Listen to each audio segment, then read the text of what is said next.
Happy Tuesday. I am so glad that you're here. Today I want to talk a little bit about marriage. One thing about marriage before I even start is I consider a godly marriage such a blessing in my life. I married a man who was my best friend, and he is still my best friend, and I am incredibly grateful for the blessings that God has given to me by joining my life with his over 26 years ago, and just getting to live life every day with him. We have 3 kids here on earth. We have 1 kid waiting for us up in heaven, and it has just been an amazing journey. I am a huge advocate of marriage and of godly marriages, and I am a huge advocate of the order that God created for families. And that includes the husband being the head of the household, the wife being the nurturer and the encourager. That does not mean that wives cannot do other things to help provide for the family, support the family. But the husband is the head of the house, the wife is underneath her, and the children are underneath them. Now, there have been many churches and biblical groups or godly groups, and I use that term very loosely, that have abused that power, and they have taken it to the extreme, and they have taken it in such a way or taught it in such a way that is not biblical and not the way that God teaches. So I want to read to you today from Ephesians, and this is the way that God, this is just one of the times in the Bible where God talks about the biblical order of things in your family. And it's Ephesians 5:22 I think that it's down to 33. So it says, "Wives, submit to your husbands as to the Lord. For the husband is the head of the wife, as Christ is the head of the church, his body, of which he is the Savior. Now, as the church submits to Christ, so also wives should submit to their husbands in everything. Husbands, love your wives, just as Christ loved the church and gave himself up for her, to make her holy, cleansing her by the washing with water through the word, and to present her to himself as a radiant church, without stain or wrinkle or any other blemish, but holy and blameless. In the same way, husbands ought to love their wives as their own bodies. He who loves his wife loves himself. After all, no one ever hated his own body, but he feeds and cares for it, just as Christ does the church, for we are members of his body. For this reason, a man will leave his father and mother and be united to his wife, and the two will become one flesh.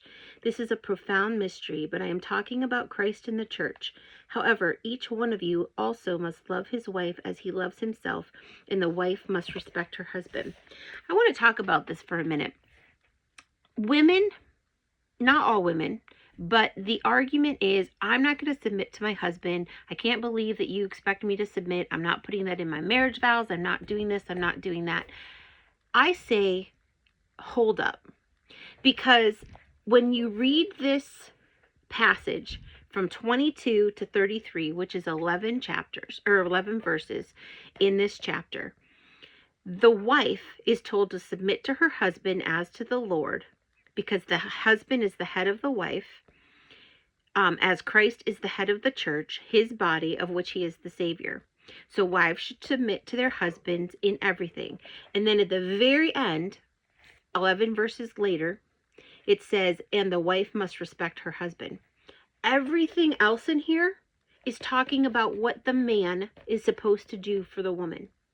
Does it say in here, did you remember me reading that it says, husbands, love your wives just as Christ loved the church? Love your wives the way you love your own bodies. And who mistreats their body? Who doesn't love their body enough to treat it with love and care? So in the same way, husbands ought to love their wives as their own bodies. He who loves his wife loves himself. After all, no one ever hated his own body, but he feeds and cares for it, just as Christ does the church.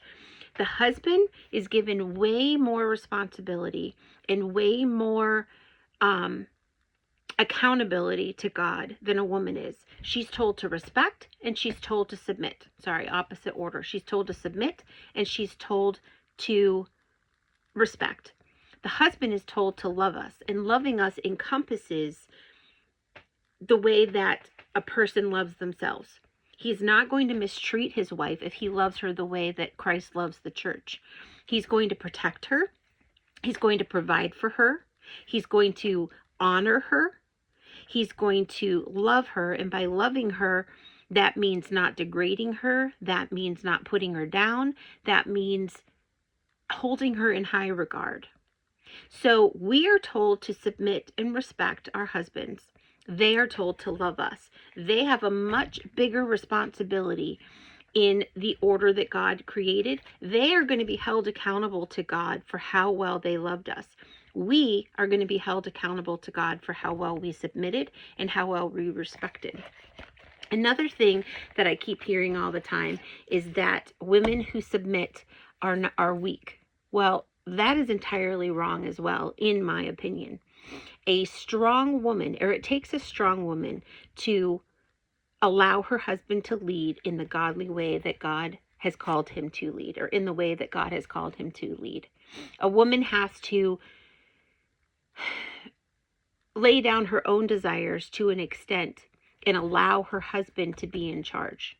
That doesn't mean that the husband is weak, and that doesn't mean that the woman is weak. That means that the woman makes the choice to respect and to submit to her husband, that she trusts him enough. And if you don't trust your husband enough, then why did you marry him to begin with? And I'm not trying to be rude. I'm just asking a legit question. If you don't trust your husband enough to submit to his authority over your household, and by authority, I mean authority in love, if you don't trust him enough that he loves you enough that he's going to make the right decision for your family, if you don't trust him enough that he's going to take your thoughts and your feelings into consideration, then why did you marry him? So it takes a strong woman to make the choice to respect and submit her husband on a daily basis. It takes a strong man to deny himself, to put his wife and his children's needs above his own. That's not a selfish man by any means. And that's the kind of man that I want to submit to, that I want to respect, that I want to hold in high regards. If he is willing to love me to that extent, then I want to submit and to respect him. And that's why I say I absolutely love a godly marriage. I feel so blessed to have married a man who follows the godly principles. He loves and honors me enough that he asks my opinion about things, but I also submit and respect him enough that he has the final say. He hears me out. He hears my desires. He hears my needs.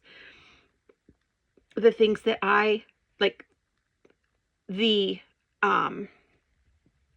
details maybe that are important to me, or that maybe he didn't think about.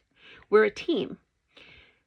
And then he makes the final decision. We have a phrase in our house. Our kids are, two of them are grown and gone, and we only have one left at home. But we had a phrase when they were all growing up, and it was, Jesus is the big boss, Dad is the big boss, and Mom is the boss.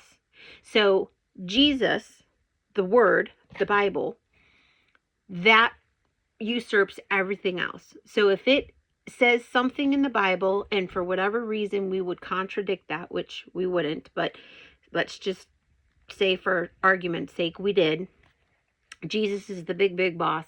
Our kids are to listen to him.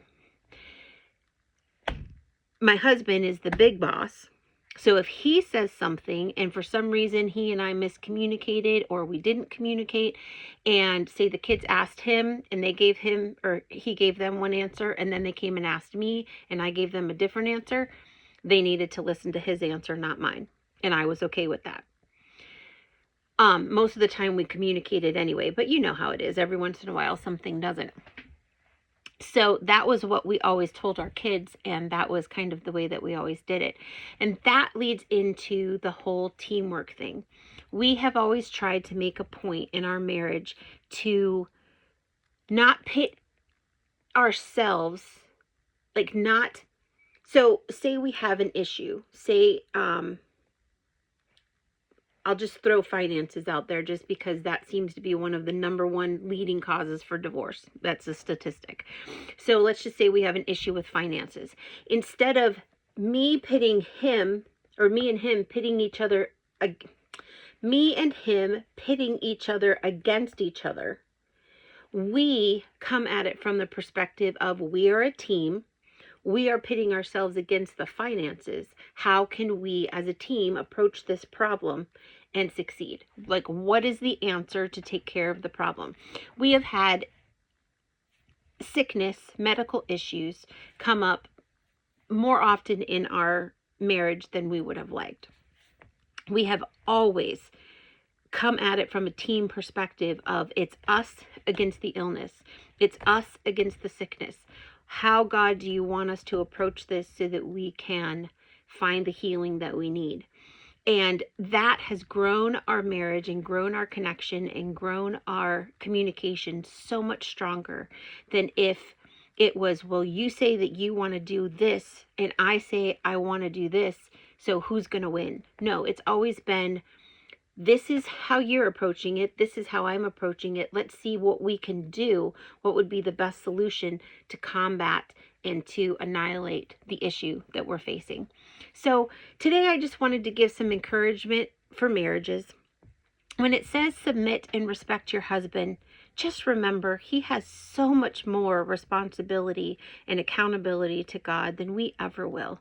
Like, I have always said that I don't want to be, or I'm so glad that God made me a female and not the male, not the husband, not the head of the house in that regard, because he has so much responsibility, and he is held to a higher standard to God. He has to answer to God for more than I do. I have to answer to God for how well I respected, how well I submitted.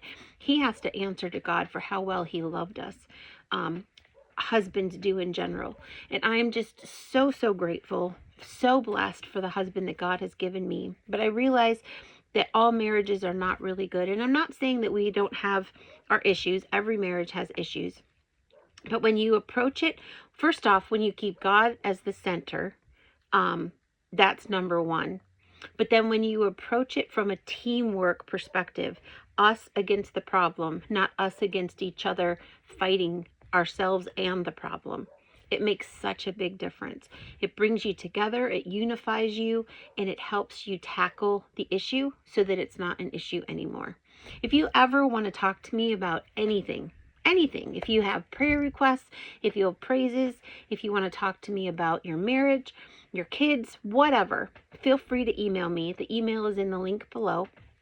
You can also visit my website and all the other things. There's the mentorship that you can join, and we can have conversations on a regular basis, either with the whole community or separately. But just know I'm here if you want to talk, if you need to talk, or if you even just want to be a part of a Bible-believing community.